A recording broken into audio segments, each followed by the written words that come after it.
Hello students, आज हम fundamental rights का लेक्चर का पार्ट 4 है ये। इसमें हम दो अधिकारों की बात करेंगे, राइट अगेंस्ट एक्सप्लॉयटेशन और right to freedom of religion. शोषण के विरुद्ध अधिकार जो कि आर्टिकल 23 और 24 का में शामिल है। कि आर्टिकल 23 क्या है? Prohibition of traffic in human beings and forced labour. मनुष्यों और फोर्स्ड लेबर के व्यापार की मनाही। प्रोहिबिशन कि मनुष्यों का व्यापार नहीं किया जा सकता और लेबर का व्यापार नहीं किया जा सकता। जिस प्रकार पशुओं को बेचा जाता है या जिस प्रकार बेगार करवाई जाती है, बिना किसी मजदूरी के काम करवाया जाता है मजदूरों से, उसे बेगार कहते हैं। जो दास प्रथा चली आ रही थी वो बेगार कहलाती है। तो उसके ऊपर रोक कि उस तरह के व्यापार की मनाही है। Any contravention to this provision is an offence punishable under law। अगर किसी तरह कहीं पर भी इस व्यवस्था का उल्लंघन किया जाएगा तो वह कानून के अनुसार दंड के भागीदार होंगे। ये आर्टिकल 23 है। इसकी एक्सेप्शन क्या है, इसका अपवाद क्या है कि state can impose compulsory service for public purposes. सार्वजनिक उद्देश्य के लिए सरकार किसी भी तरह की अनिवार्य सेवा की व्यवस्था कर सकती है। जैसे मिलिट्री सर्विस कंपल्सरी कर सकती है सरकार, जैसे किसी भी तरह की सोशल सर्विस को कंपल्सरी कर सकती है, तो वो सरकार की तरफ से किया जा सकता है। ये सिर्फ इसकी एक्सेप्शन है। अदरवाइज़ कहीं पर भी मनुष्यों और मज़दूरों को खरीदा या बेचा नहीं जा सकता। Then we come to Article 24. No child below the age of 14 years shall be employed to work in any factory or mine or engaged in any hazardous employment। 14 साल से कम उम्र का कोई भी बच्चा किसी भी ऐसे कारखाने, खान या किसी खतरनाक कार्य पर नहीं लगाया जा सकता। किसी भी तरह का कोई उसे हानि पहुँचे जहाँ जो उसके आयु से मेल नहीं खाता या जो उसकी स्वास्थ्य से मेल नहीं खाता, वहाँ पर उसे नहीं लगाया जा सकता। ये राइट अगेंस्ट एक्सप्लॉयटेशन है, शोषण से नागरिकों को बचाने के लिए। Next is right to freedom of religion. Article 25 से लेकर 28 तक फ्रीडम ऑफ रिलीजन की बात कही गई है। स्वतंत्रता, धार्मिक स्वतंत्रता की बात कही गई है। क्या है धार्मिक स्वतंत्रता से संबंधित हमारे मौलिक अधिकार? आर्टिकल 25 फ्रीडम ऑफ कॉन्शियंस, अंतःकरण की स्वतंत्रता का अधिकार। उसके अंतःकरण, उसकी कॉन्शियस जो कहती है उसे करने के लिए, वो उसमें विश्वास रख सकता है।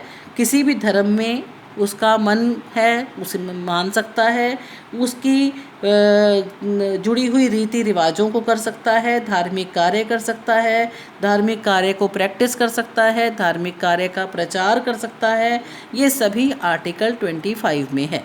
लेकिन इसकी लिमिटेशन क्या है कि it should be with in the limits of public order, morality and health. ये जो रीति रिवाज हों, जो परंपराएं हों, जो धर्म के अनुसार वो मानता हो बातें, उनको नैतिकता के आधार पर, मोरालिटी के आधार पर, पब्लिक ऑर्डर, सार्वजनिक व्यवस्था के आधार पर और स्वास्थ्य के आधार पर उसे उन सीमाओं में होना चाहिए। जैसे मान लीजिए सड़क पे कोई जुलूस निकालना है तो वो किसी को नुकसान ना पहुंचा रहा हो, पब्लिक ऑर्डर बना रहे, व्यवस्था बनी रहे।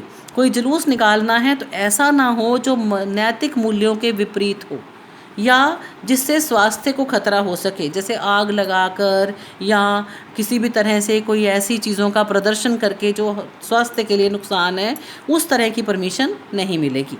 और लेकिन इसमें एक और साथ में क्या व्यवस्था की गई है कि अगर सरकार चाहे तो इस तरह से कोई सोशल रिफॉर्म्स के लिए कार्य करती है, इकोनॉमिक, फाइनेंशियल, पॉलिटिकल एक्टिविटी से रिलेटेड कोई कानून बनाती है, सोशल वेलफेयर से रिलेटेड कोई कानून बनाती है, तो वो कानून बनाए जा सकते हैं और उनसे हो सकता है कि जो उसकी फ्रीडम ऑफ कॉन्शियस है, जो अंतःकरण की स्वतंत्रता है, उस पर कुछ प्रतिबंध लगा जाए।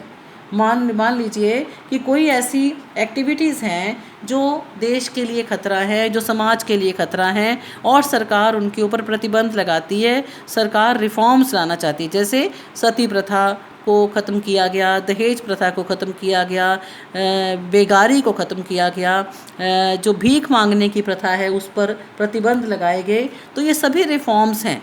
तो ये रिफॉर्म्स लगाई जाएंगी तो लोगों की आज़ादी के ऊपर प्रतिबंध लगेगा, अंतःकरण की स्वतंत्रता भी प्रभावित होगी। तो ये प्रतिबंध सरकार लगा सकती है। ये हो गया हमारा आर्टिकल 25। नेक्स्ट है article 26, freedom to manage religious affairs. धार्मिक कार्यों को, धार्मिक मामलों का प्रबंध करने की स्वतंत्रता। नागरिक चाहें तो अपने धार्मिक उद्देश्यों के लिए संस्थाएं बना सकते हैं। कोई भी पब्लिक सर्विस के लिए, जनता की सेवा करने के लिए अपनी संस्थाएं बना सकते हैं। उन संस्थाओं के कार्यों का प्रबंध कर सकते हैं। उन संस्थाओं की बिहाफ पर मूवेबल और इमूवेबल प्रॉपर्टी इकट्ठी कर सकते हैं, उनके मालिक बन सकते हैं और कानून के अनुसार चलते हुए उस प्रॉपर्टी को मैनेज कर सकते हैं। तो वो अपने धार्मिक मामलों का प्रबंधन चलाने के लिए स्वतंत्र हैं। Then article 27 says freedom from payment of taxes for promotion of any particular religion. किसी भी धर्म के प्रसार के लिए टैक्स ना देने की स्वतंत्रता। इसका अर्थ ये है कि अगर कोई भी धर्म लोगों को कंपेल करता है कि उसके लिए चंदा दें, उसके लिए पैसे दें, उसकी किसी तरह की फ़ीस पे करें, और व्यक्ति नहीं देना चाहता, तो वो उसके लिए स्वतंत्र है। उसे विवश नहीं किया जा सकता, उसे कंपेल नहीं किया जा सकता कि तुमने ये पैसा, ये चंदा, ये टैक्स देना ही है। तो ये फ्रीडम है।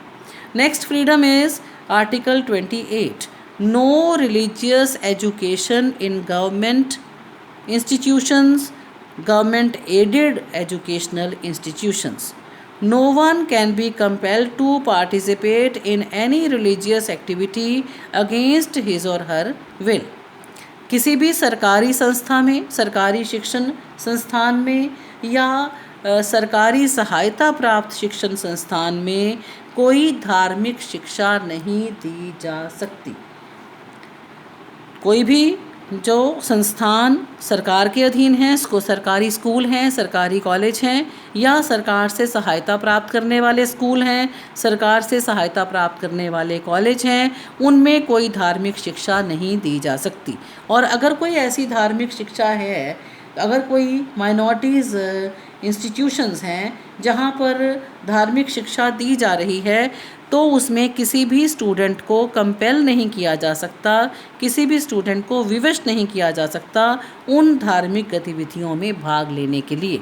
ये right to freedom of religion है। तो हमने दो अधिकारों की बात की है, राइट अगेंस्ट एक्सप्लॉयटेशन, शोषण के विरुद्ध अधिकार, और धर्म की स्वतंत्रता का अधिकार।